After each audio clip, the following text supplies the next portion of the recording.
കേരളത്തിൽ കോൺഗ്രസ് വൻ ഭൂരിപക്ഷത്തിലാണ് വിജയിച്ചത്. പക്ഷേ ഇപ്പോഴും കോൺഗ്രസിനെ അലട്ടുന്ന ഒരു പ്രധാന ചോദ്യമുണ്ട്. ആരായിരിക്കും കോൺഗ്രസിന്റെ ഭാഗത്തു നിന്നും 5 വർഷം മുഖ്യമന്ത്രിയായിട്ട് വരാൻ പോകുന്നത്? ഇപ്പോൾ 3 പേരാണ് മുന്നിൽ നിൽക്കുന്നത്. 1 V D Satheesan, 2 K C Venugopal, 3 Ramesh Chennithala. പക്ഷേ വി ഡി സതീശനെ തന്നെ മുഖ്യമന്ത്രിയാക്കണമെന്നാണ് അണികളുടെയും പ്രവർത്തകരുടെയും അവരെല്ലാവരും തന്നെ പറയുന്നത്. കാരണം പട നയിച്ചവൻ വി ഡി സതീശനാണ്. അതുകൊണ്ട് വി ഡി സതീശനെ തന്നെ മുഖ്യമന്ത്രിയാക്കണമെന്നാണ് നേതാക്കൾ ഒരേ സ്വരത്തിൽ, അതായത് കോൺഗ്രസിലെ പ്രവർത്തകർ അടക്കം പറയുന്നത്. ഇതുമായി ബന്ധപ്പെട്ട് ഈ MLA-മാരുടെ അവർക്ക് എന്താണ് പറയാനുള്ളത് എന്നൊക്കെ പഠിക്കാനായിട്ട് ഹൈക്കമാൻഡ് 2 നിരീക്ഷകരെ വെച്ചിട്ടുണ്ടായിരുന്നു. അവർ ഒന്നിൽ ഏറ്റവും കൂടുതൽ ഭൂരിഭാഗം ഏകദേശം ഒരു 42-43 പേര് കെ സി വേണുഗോപാലിനെ പിന്താങ്ങുന്നു. വി ഡി സതീശനും രമേശ് ചെന്നിത്തലയ്ക്കൊക്കെ 10 അകത്ത് മാത്രമേ MLA-മാര് സപ്പോർട്ട് ചെയ്യുന്നുള്ളൂ, അവരെ പിന്തുണയ്ക്കുന്നുള്ളൂ. അതൊക്കെ ഇന്നലോട് കൂടി തന്നെ പുറത്തു വന്നതാണ്. പക്ഷേ ഇന്നലെ വൈകുന്നേരത്തോടു കൂടി തന്നെ പാളയം ഭാഗത്ത് വലിയ രീതിയിലുള്ള ഒരു പ്രതിഷേധം, അതായത് വി ഡിയെ സപ്പോർട്ട് ചെയ്തുകൊണ്ട് വലിയ രീതിയിലുള്ള ഒരു പ്രതിഷേധം ഉണ്ടായി. ഉമ്മൻചാണ്ടിയും അതോടൊപ്പം തന്നെ കെ സി വേണുഗോപാലിന്റെ ഒക്കെ ഫ്ലക്സ് വെച്ച ചിത്രങ്ങളൊക്കെ വലിച്ചു കീറുന്ന ഒരു വലിയ രീതിയിലൊരു പ്രകോപനം സൃഷ്ടിക്കുന്ന തരത്തിൽ കോൺഗ്രസ് പ്രവർത്തകർ പോകുന്ന ഒരു കാഴ്ച നമ്മൾ ഇന്നലെ കണ്ടതാണ്. അതോടുകൂടി KPCC അധ്യക്ഷൻ തന്നെ ഒരു തീരുമാനമെടുത്തു. ഈ ഏതെങ്കിലും രീതിയിൽ ഒരു പ്രകോപനം സൃഷ്ടിച്ചാൽ അവർക്കെതിരെ നടപടിയെടുക്കുമെന്ന് പാർട്ടി തന്നെ പറയുന്നു. അപ്പോൾ ഈ ഇലക്ഷൻ കഴിഞ്ഞ് ഫലപ്രഖ്യാപനം വന്നു കഴിഞ്ഞിട്ടും ഒരു മുഖ്യമന്ത്രിയെ കണ്ടുപിടിക്കാൻ കോൺഗ്രസിന് കഴിയുന്നില്ലേ എന്നൊരു ചോദ്യം ജനങ്ങൾ ചോദിക്കുന്നുണ്ട്. നിലവിൽ ഇപ്പോൾ ഇന്നലെ രാത്രിയോടുകൂടി തന്നെ രമേശ് ചെന്നിത്തലയും അതോടൊപ്പം തന്നെ KPCC അധ്യക്ഷനെയും വി ഡി സതീശനെയും ഹൈക്കമാൻഡ് ഡൽഹിയിലേക്ക് വിളിച്ചു.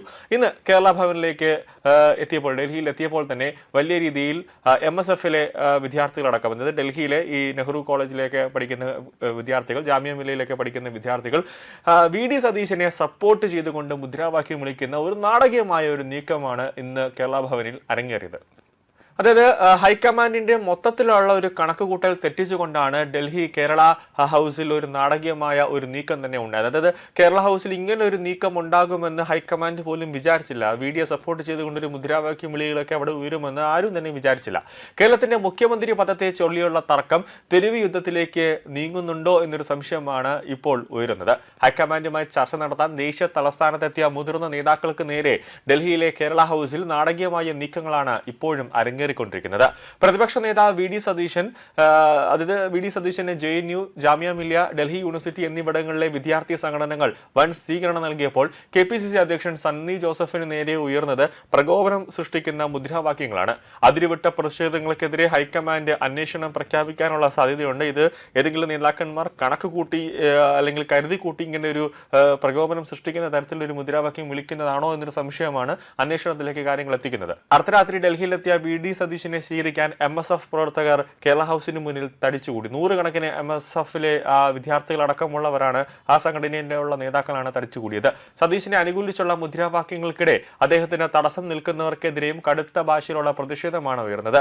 ഡൽഹിയിലെ പ്രമുഖ സർവകലാശാലകളിലെ മലയാളി വിദ്യാർത്ഥികളുടെ വലിയൊരു നിര സതീശനായി തന്നെ നിലയുറപ്പിച്ചത് ദേശീയ തലത്തിൽ തന്നെ ശ്രദ്ധിക്കപ്പെട്ടിരിക്കുകയാണ്. സതീശൻ നയിക്കട്ടെ എന്നാവശ്യപ്പെട്ട് എത്തിയ ഇവർ KPCC അധ്യക്ഷൻ സണ്ണി ജോസഫിനെ കണ്ടതോടെ പ്രകോപനപരമായ മുദ്രാവാക്യങ്ങളുമായി മുന്നോട്ട് വന്നത് സാഹചര്യം കൂടുതൽ സങ്കീർണമാക്കി. അതേസമയം കേരള ഹൗസിലെ ബഹളം, ആ ഒരു അന്തരീക്ഷം തിരിച്ചറിഞ്ഞ രമേശ് ചെന്നിത്തല സമ്മർദ്ദമായി അവിടെ നിന്ന് തന്നെ ഒഴിഞ്ഞു മാറി എന്നതാണ് ഏറ്റവും പ്രധാന കാര്യം. പതിവായി താമസിക്കാറുള്ള 204 നമ്പർ മുറി ബുക്ക് ചെയ്തിരുന്നുവെങ്കിലും അണികളുടെ പ്രതിഷേധം ഭയന്ന് അദ്ദേഹം സുഹൃത്തിന്റെ വീട്ടിലേക്ക് മാറി താമസിച്ചു എന്നാണ് ലഭിക്കുന്ന വിവരം. കേരളത്തിൽ സജീവമായ പോസ്റ്റർ യുദ്ധം ഡൽഹിക്കും പടർന്നതോടെ ഹൈക്കമാൻഡ് അതീവ ജാഗ്രതയിലാണ്. ഉമ്മൻചാണ്ടിയുടെ പോസ്റ്റർ വലിച്ചുകീറിയ തീവ്ര വികാരക്കാർ സണ്ണി ജോസഫിനെതിരെയും തിരിഞ്ഞതോടെ പാർട്ടിക്കുള്ളിൽ അച്ചടക്ക നടപടിക്ക് സാധ്യതയേറിയിരിക്കുകയാണ്. സതീശനെ മുഖ്യമന്ത്രിയാക്കണമെന്ന ആവശ്യവുമായി എത്തിയവർക്കിടയിൽ നുഴഞ്ഞു കയറിയ തീവ്രവിഭാഗക്കാർ ആരാണെന്നതിനെ കുറിച്ച് ഹൈക്കമാൻഡ് ഇപ്പോൾ അന്വേഷണം ആരംഭിച്ചിട്ടുണ്ട്. എന്തായാലും ഈ വലിയ രീതിയിലുള്ള ഒരു പ്രതിഷേധം ഇപ്പോൾ ചൊടിപ്പിച്ചിരിക്കുന്നു. KPCC വരും ദിവസങ്ങളിൽ ഒരു അന്വേഷണത്തിലേക്ക് കടക്കാനുള്ള സാധ്യതയുണ്ട്. നേതാക്കൾ രണ്ടും 2 തട്ടിലാണ്. അതായത് ജനങ്ങൾക്ക് താല്പര്യമുള്ള അല്ലെങ്കിൽ പട നയിച്ചവൻ തന്നെ ഏറ്റവും കൂടുതൽ ജനവികാരം ആർക്കാണോ നിൽക്കുന്നത്, ആരെ മുഖ്യമന്ത്രിയാക്കണമെന്ന് ജനം പറയുന്നു, അവരെ മുഖ്യമന്ത്രിയാക്കുന്നതാണ് കുറച്ചും കൂടെ നല്ലതെന്നാണ് കോൺഗ്രസിലെ പ്രവർത്തകർ പറയുന്നത്.